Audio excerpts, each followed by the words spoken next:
Çox sağ olun, təşəkkür, Allah razı olsun.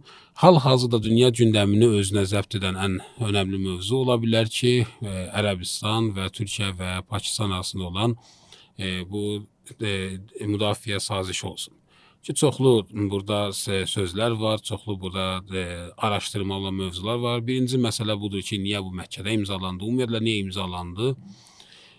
Və Türkiyə prezidenti deyir ki, bu Yunanistan və ya İsrail və ya Hindistana qarşı olan bir İslami bir ittifaqdır və birlikdir. Amma bütün dünya bilir ki, bu yalandır. Niyə bu yalandır? Çünki elə bir zamanda imzalandı ki, Yəmənlə Ərəbistan müharibədəydilər. Bu, bütün dünyanın, xüsusən də müsəlmanların sualı budur ki, niyə məhz bu zamanda bu imzalandı, əgər İsrailə qarşıdırsa? Və belə bir sualla hallana bilər ki, Ərəbistan özü bir xəta etdi və hesablamalarında yanlışa yol verdi və Yəmənlə müharibəni başlatdı. Bəs nə baş verdi ki, bunlar bu dərəcədə qorxublar ki, bu müharibə hələ başlayar-başlamaz, başqa ölkələrə yalvarmağa başlayıblar ki, Yəmənə qarşı onlara kömək etsin. Nə baş verdi ki, bunlar bu dərəcədə qorxublar və təhlükə hiss edirlər? Bu suala cavab vermək istəyiriksə, 2015-ci ilə qayıtmalıyıq. Səudiyyə Ərəbistanı o zaman Yəmənə xaincəsinə hücum etmək istədi. 17 ölkəni bir araya topladı və təəssüf ki, onların əksəriyyəti ərəb və müsəlman ölkələri idi. Yəmənə hücum etdilər. 8 ildən sonra isə Səudiyyə Ərəbistanı və onunla birlikdə olanlar məğlub oldular və həmin koalisiya dağıldı. İndi əvvəlki dövrdə Səudiyyə Ərəbistanı ilə ittifaq edənlərin hamısı başa düşüblər ki, Yəmənə qalib gəlmək mümkün deyil. Buna görə də indi yeni ittifaq yaradılıb. 2015-ci il müharibəsində iştirak etməyən Türkiyə və Pakistan bu ittifaqa qoşulublar. Amma mən sizə açıq şəkildə deyirəm, bu ölkələr niyə Qəzzadakı sünni qardaşlarını müdafiə etmək üçün bir-biri ilə ittifaq qurmadılar? Qəzza əhalisi bu günə qədər məhv edilir, öldürülür. Niyə İsrailə qarşı bir ittifaq qurulmadı? Qarşı tərəf kimdir? Niyə məhz indi? Biz Səudiyyə Ərəbistanının Yəmən xalqına tətbiq etdiyi mühasirəyə və Allahın düşmənlərinə verdiyi dəstəyə cavab olaraq onu vurduğumuz vaxtda Türkiyə və Pakistan gəlib Səudiyyə Ərəbistanı ilə ittifaq qururlar. Bu təəccüblü məsələdir. Amma sizə açıq deyirik ki, biz onlardan qorxmuruq. Biz Amerika və İsraillə döyüşürük. Əgər onlar Yəmənlə savaşmaq qərarına gəlsələr, bizim nəzərimizdə heç nə ifadə etməzlər. Onlar bizim qardaşlarımızdır. Biz onları müsəlman hesab edirik. Qanları və namusları toxunulmazdır. Amma Səudiyyə Ərəbistanı ilə ittifaq qurub bizə hücum etsələr, Səudiyyə Ərəbistanına dərs verdiyimiz kimi, onlara da dərs verməyə məcbur olacağıq və heç nə edə bilməyəcəklər. Dünyanın ən güclü hərbi qüvvəsi olan ABŞ Yəmən müharibəsindən, Babel Məndəbdən və Qırmızı dənizdən qaçdı. Bunlar heç nə edə bilməzlər. Çünki biz öz gücümüzdə Allah Taalaya arxalanırıq. O bizim sığınacağımız və gücümüzün sirridir. Əhl-i Beytin, Allahın salamı onlara olsun, bərəkətinə və sahibə zamana, Allah onun zühurunu tezləşdirsin, arxalanırıq. Biz Allah Taalanın bu buyruğunu həyata keçiririk. Onlara qarşı bacardığınız qədər qüvvə və döyüş atları hazırlayın ki, bununla Allahın düşmənini və sizin düşməninizi qorxudasınız. Buna görə də bilirik ki, onlar Səudiyyə Ərəbistanı ilə ittifaq etsələr belə, Yəmənə hücum etməyə cəsarət etməyəcəklər. Əgər etsələr, indi Səudiyyə Ərəbistanına etdiyimiz kimi, onlara da dərs verəcəyik və Allahın izni ilə onlara qalib gələcəyik. Onların əsl mövqeyi üzə çıxır. İndi haqq ilə batil arasındakı savaş çox aydınlaşıb. Yəmən, İran, müqavimət oxu və Əmrəl-Möminin şiyələri ilə birlikdə olan haqq tərəfdədir. Nifaq və batillə birlikdə olan isə Amerika, İsrail, Səudiyyə Ərəbistanı və onların ardınca gedən sionistləşmiş qüvvələrlə birlikdədir. Cəbhələrə baxdıqda və haqq ilə batilin getdikcə daha aydın ayrıldığını gördükdə bilirik ki, Allahın izni ilə qalib gələcəyi və sahibə zaman imamın, Allah onun zühurunu tezləşdirsin. Zühuru ilə fərəc yaxındır. Yani نستطيع أن نعتبر قاموا بهذا الاتفاق لأنهم يعرفون أنهم لا يستطيعون نصر ضد اليمن مع حلفائهم العربية. كل حلفائهم العرب تفرقوا لأنهم Onların bütün ərəb müttəfiqləri dağıldı. Çünki 8 il Yəmənlə müharibə apardılar və heç bir nəticəyə çatmadılar. Yalnız itkilər verdilər. Biz meydanda Səudiyyə əskərləri ilə döyüşürdük. Səudiyyə isə uşaqları və qadınları bombalayırdı. Çünki Səudiyyə əskərləri döyüş meydanlarından qaçırdılar. Buna görə də Sudan ordusundan qüvvələr gətirdilər. Bugün Sudanda baş verənlər də onların əskər və övladlarının Yeməndəki müharibədə iştirakının nəticələrindəndir. Bu, onların üzərində qalan günahlardandır. Səudiyyə Ərəbistanının əslində ordusu yoxdur. Səudiyyə ordusu qaçır. Çünki kim üçün döyüşsün? Məkkə və Mədinəyə, Allah Rəsulunun hərəminə içki, fəsad və rəqs məclisləri gətirən Məhəmməd bin Salman üçünmü? Bu adam Saudiyyə xalqının, yəni Nəcd və Hicaz əhalisinin mədəniyyətini dəyişmək, onları İslamdan çıxarıb zülmətə aparmaq istəyir. Buna görə də heç kim Məhəmməd bin Salman üçün döyüşməyəcək. Biz onlara ona görə qalib gəldik ki, bizim əqidəmiz var və biz məzlum tərəfik. İmamımız Hüseynin, Allahın salamı ona olsun, məzlumluğunu daşıyırıq. İmam Xameneyi deyirdi ki, Əmir əl-Möminin, Allahın salamı ona olsun, ən çox zülmə məruz qalan idi. Amma eyni zamanda ən güclü idi. Biz də bu dövrdə ən çox zülmə məruz qalanlarıq, amma ən güclüyü. Çünki Allahın hərəmini, Allahın hüdudlarını və Allahın dinini müdafiə edirik. Bu münafiqlərə baxın. Türkiyə və Pakistanla saziş imzalamağa hara getdilər? Məkkəyə. Çünki İslam dünyasına belə bir təsəvvür yaratmaq istəyirlər ki, Ənsarullah, yəni Hudilər, Kəbəni hədəfə almaq istəyirlər. Bu yalandır. Biz Kəbənin qoruyucularıyıq. Kəbəni və Allah Rəsulunu qoruyan bizik. Mədinədə yaşayan əcdadlarımız Allah Rəsulunu və onun əhl-i-beytini qorudular. Peyğəmbər, əhl-i-beyt və mühacirlərlə birlikdə Allahın dinini bərqərar etdilər. Buna görə də onlar yalan və böhtanla Allahın evinin arxasında gizlənir. İslam dünyasına güya bizim Kəbəni hədəfə aldığımızı göstərməyə çalışırlar. Yalan deyirlər. Biz Kəbənin qoruyucularıyıq və Allah evinin əhliyik. Hətta Peyğəmbər, Allahın salavatı ona və əhl-i-beytinə olsun, buyurub, Kəbənin daş-daş dağıdılması Allah yanında bir müsəlmanın qanının tökülməsindən daha yüngüldür. Bunlar müsəlmanların qanını tökür və sonra Allahın evini qoruduqlarını iddia edirlər. Halbuki Peyğəmbər deyib ki, Kəbənin daş-daş dağıdılması Allah yanında bir müsəlmanın qanının tökülməsindən daha yüngüldür. Yəməndə, İraqda və Suriyada İŞİD, terror qrupları, bombalı maşınlar və intiharçılar vasitəsilə nə qədər müsəlmanın qanını tökdülər, nə qədər dağıntı törətdilər, nə qədər insan öldürdülər. Buna görə də əsl düşmənlər məhz onlardır. Pakistan və Türkiyə də onlarla birlikdə bu zülmə şərik olmaq istəsə, Allahın qüdrəti və köməyi ilə rüsvayçılıq, utanc və məğlubiyyət onlara da çatacaq. Çox gözəl bir məqamlara toxundunuz və o məqamlardan mən bir şey xatırladım. Neçə gün öncə idi ki, Yəməndən bir rəsmi məqam ki, xatırlamıram hal-hazırda kimi idi. Belə bir söz buyurmuşdu ki, biz Ərəbistanda hakimiyyət dəyişikliyinə qədər davam edə bilərik.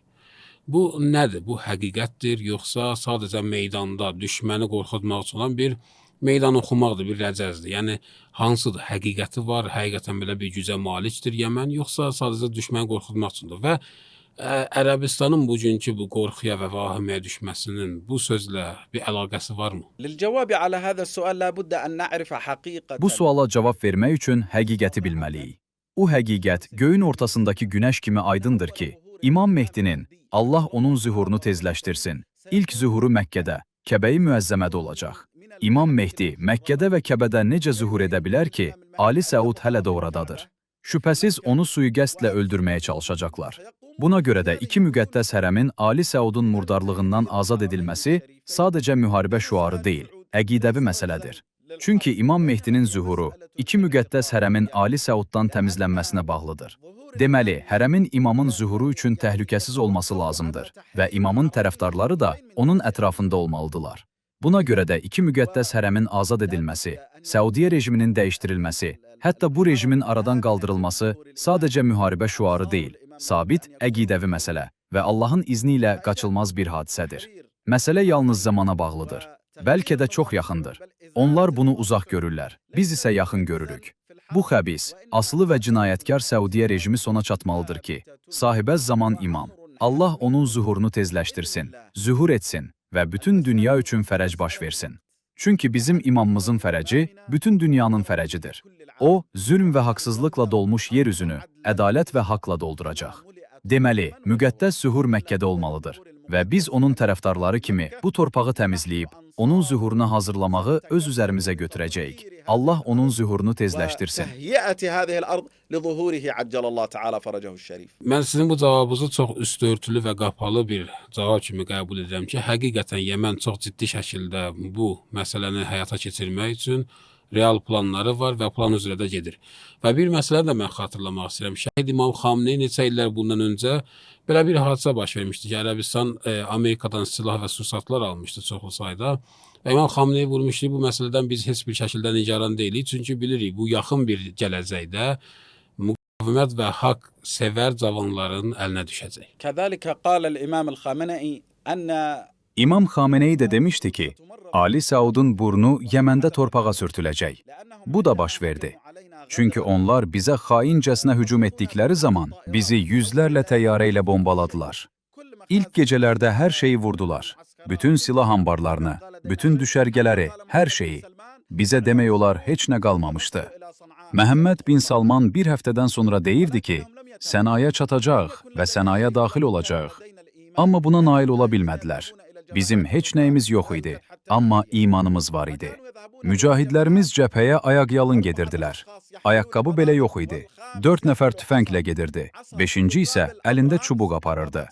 Çubuqla Abrams tanklarına, zirehli texnikaya və ən müasir silahlara qarşı dayanırdılar. Biz düşərgələrə daxil olanda Səudiyyə əskərləri bizdən qaçırdılar. Sadəcə Kalaşnikov atəşinin səsini eşidəndə Abrams tanklarını qoyub qaçırdılar. Allah onların qəlbinə qorxu salmışdı.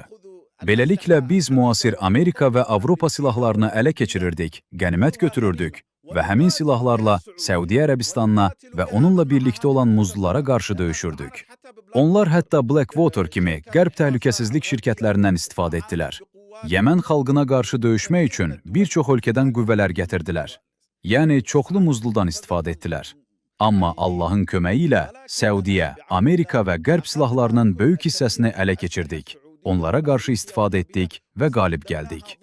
Buna görə də böyük şəxsiyyət olan İmam Xameneinin Ali Səudun burnu torpağa sürtüləcək sözü Yəməndə 2 dəfə gerçəkləşdi.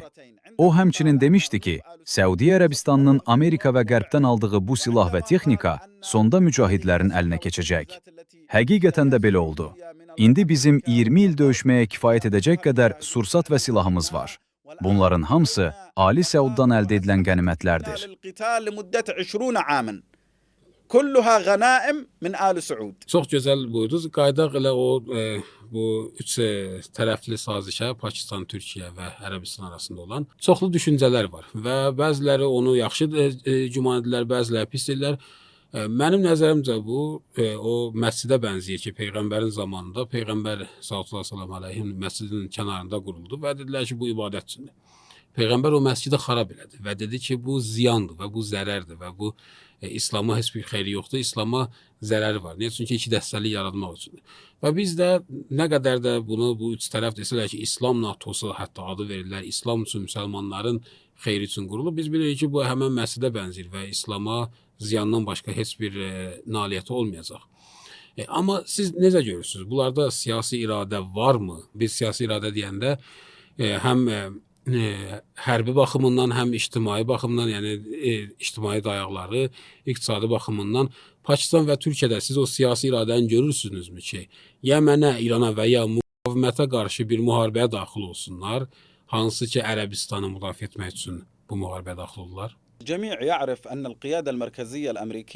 Hamı bilir ki, ABŞ mərkəzi komandanlığı CENTCOM Səudiyyə Ərəbistanındadır. Bunu hamı bilir. Hamı bilir ki, Siyonist rejim və ABŞ İrana hücum edərkən, Körfəz ölkələrindəki Amerika hərbi bazalarından Səudiyyə Ərəbistanı, Qətər, Bəhreyn, BEE və Küveytdəki bazalardan istifadə olundu. Bu ölkələr həmin Amerika bazalarını qoruyurdular. İran ona hücum edən Amerika bazalarına cavab zərbəsi endirəndə isə, bu ölkələr bazaları müdafiə edir və deyirdilər ki, güya İran onlara hücum edir. Məsələn, Küveyt deyirdi ki, İran mənə hücum edir. BEE deyirdi ki, İran BEE-yə hücum edir. Halbuki, İran özünə hücum edən Amerika hərbi bazalarını vururdu. Mənim fikrimcə, 40 günlük müharibənin ilk günündə bu hücumlar məhz həmin ərazilərdən başladığına və İrandakı ali rəhbər Seyid İmam Vəliyi Fəqih Əli Hüseyni Xomeyninin, Allah onun pak ruhunu müqəddəs etsin, öldürülməsinə səbəb olduğuna görə İran körfəz ölkələrinin rəhbərlərinə qarşı da qisas tədbiri görməli idi. Çünki həmin təyyarələr oradan qalxaraq İranın ali rəhbərini öldürdülər. Buna görə qisas olmalıdır. Allah Taala buyurur: Ey ağıl sahibləri, qisasda sizin üçün həyat vardır. Peyğəmbər də buyurub: Gözə göz, dişə diş. Deməli, Ali Səud, Ali Zayed, Ali Nəhyan və Ali Sabah kimi hakim ailələrə qarşı qisas və cavab olmalıdır. Çünki bu hakim ailələr ABŞ-yə öz ərazilərindən istifadə edərək İranın ali rəhbərinə sui-qəsd etmək üçün icazə verdilər və günahsız insanları öldürdülər. Nə qədər uşaq, qadın və günahsız insan öldürüldü. Nə qədər məktəb, xəstəxana, universitet və infrastruktur dağıdıldı. İran bu Amerika bazalarını vuranda isə deyirlər ki, güya İran hücum edir. Deməli, biz çox aydın bir müharibənin içindəyik. Bir tərəfdə həqiqi Məhəmmədi İslamı təmsil edənlər, digər tərəfdə isə qlobal masonluğu və şeytanı təmsil edən Amerika və İsrail. Türkiyə və Pakistan gəlib, içində ABŞ mərkəzi komandanlığı, CENTCOM yerləşən Səudiyyə Ərəbistanı ilə ittifaq quranda, bu əslində İsrail və Amerika ilə ittifaq qurmaq deməkdir. Niyə Trumpın haqqında Məhəmməd bin Salman mənim arxamı öpməlidir dediyi Məhəmməd bin Salmanı müdafiə edirsiniz? Təsəvvür edin, Trump bunu müsəlman bir hakim haqqında deyir və bu zəlil, itaətkar hakim heç nə ilə cavab vermir. Özünü müsəlman adlandıran bu hakim Allahın düşmənlərinə milyardlarla dollar verir. Deməli, sual aydındır. Əgər bu ittifaq həqiqi Məhəmmədi İslama qarşı yönəlməsəydi, İranla ittifaq qurardı. Onlar İranla ittifaq qurmalıydilər. Niyə ABŞ mərkəzi komandanlığını, CENTCOM-u qoruyan Səudiyyə Ərəbistanı ilə ittifaq qururlar? Bu açıq sualdır. İndi ABŞ körfəz ölkələrinə 5000 Patriot raketi satıb. Niyə? Amerika bazalarını qorumaq üçün. Deməli, bu qəflətdə olan münafiq ərəblər Amerikalıları qoruyurlar. Qarşılığında isə onlardan heç nə almırlar. Əksinə, xərac, pul və hər şeylərini onlara verirlər. Çünki gözlər kör olmur, sinələrdəki qəlblər kör olur. Bunlar kördürlər, kardırlar, laldırlar, anlamırlar. Allah Taala'nın nurunu görmək istəmirlər. Haqq əhli ilə birlikdə olmaq istəmirlər. Yer üzündəki məzlumları müdafiə etmək istəmirlər. Allahın fərəcinə zəmin hazırlamaq istəmirlər. Buna görə də onları Allahın düşmənləri ilə ittifaq qurarkən görürük. Buna görə də Səudiyyə, Pakistan, Türkiyə ittifaqı şübhəlidir və şübhəli bir zamanda ortaya çıxıb. Ondan çıxacaq hər bir addım dünyanın bütün azad, şərəfli insanlarının və Əhl-i Beyt şiyələrinin diqqətində olmalıdır. Müqavimət oxuna və həqiqi Məhəmmədi İslamı təmsil edənlərə qarşı ondan çıxacaq hər bir addım qınanmalıdır. Biz də onları gözləyirik. Əgər Yəmənə və ya İrana hücum etməyi düşünsələr, cavab verəcəyik. Pakistan və Türkiyə xalqları da siyonistlərin və siyonistləşmiş qüvvələrin İslam əhlinə qarşı minik vasitəsinə çevrilməsinə susmayacaqlar və Allahın izni ilə öz sözlərini deyəcək, öz cavablarını və əməllərini göstərəcəklər. لن يسكتوا وسيكون لهم قول ورد وفعل بإذن الله. Sizin söhbətinizdən belə anladım ki, onların belə bir hadisə və belə bir hücum etməyə, müharibə daxil olmasına iradələri var yoxsa yox, sizin üçün önəmli deyil. Çünki siz onların qoşulmasına da hazırsınız və əgər onlar qoşularlarsa, onlara lazım olan cavabları verməyə belə hazırsınız. Və bu çox gözəl bir cavab idi, çox tədbirli cavab idi. Amma belə bir şey məşahid oldum. Son günlərdə görürəm ki, Yəmən tərəfindən olan hücumlar daha diqqətli, daha şiddətli və daha önəmli yerlərə tərəf yönəlib. Bu, müharibənin bir planının bir hissəsidir. Yəni, çünki bilir ki, bu müharibə Yəmən tərəfindən bir plan üzrə gedir, hər şey proqram üzrə gedir. Yəni, bu hücumlar ki, şiddətləndi və daha həssas yerlərə vuruldu. Bu, müharibə planının bir hissəsidir, yoxsa bu üçlüyə bir mesaj idi, yəni Pakistan, Türkiyə və Ərəbistana. Yəni, demək istəyirsiniz ki, ay Erdoğan, sən ki deyirdin ki, əgər Ərəbistana hər hansı bir hücum olarsa, bizə hücum olmuş kimi sayılır. Vurdum. Yəni, cəsarətin çatırsa cavab ver. Bu, o mesajı daşıyır, yoxsa yox, bu bir proqramın bir hissəsidir. Çünki mənim özüm şəxsən elə başa düşəm ki, Yəmən bu üçlüyə bir cavab olaraq hücumları şiddətləndirdi ki, dünyaya göstərsin ki, bu üçlük və bu imzalanan bir saziş yalnız teatr idi, yalnız şou idi və həqiqəti yox idi. Səudiyyə, Türkiyə, Pakistan sazişində deyilir ki, bu ölkələrdən birinə hücum olarsa, bu hamısına qarşı hücum sayılır və onlar həmin hücuma cavab verməli, düşmən ölkəyə hücum etməlidirlər. Amma həqiqət budur ki, Yeməndən Səudiyyə Ərəbistanına qarşı heç bir hücum yoxdur. Necə? Birincisi, Səudiyyə Ərəbistanı Yəməni qurudan, dənizdən və havadan mühasirəyə alıb. Ondan əvvəl də 2015-ci ildə Yəmənə qarşı müharibəyə başlayıb və bu müharibə 8 il davam edib. Ardınca 3 ildə mühasirə davam edib. Deməli, biz ilk növbədə qurudan, dənizdən və havadan mühasirədəyik. İkincisi, Səudiyyə Ərəbistanı Yəmənin cənubunda bizim təmsil etdiyimiz Yəmən dövlətindən kənar hərbi düşərgələr yaradır. Üçüncüsü, Səudiyyə Ərəbistanı kəşfiyyat uçuşları həyata keçirir və İran təyyarəsi xəstələri və sərnişinləri Səna hava limanına gətirəndə Səna hava limanını bombalayıb.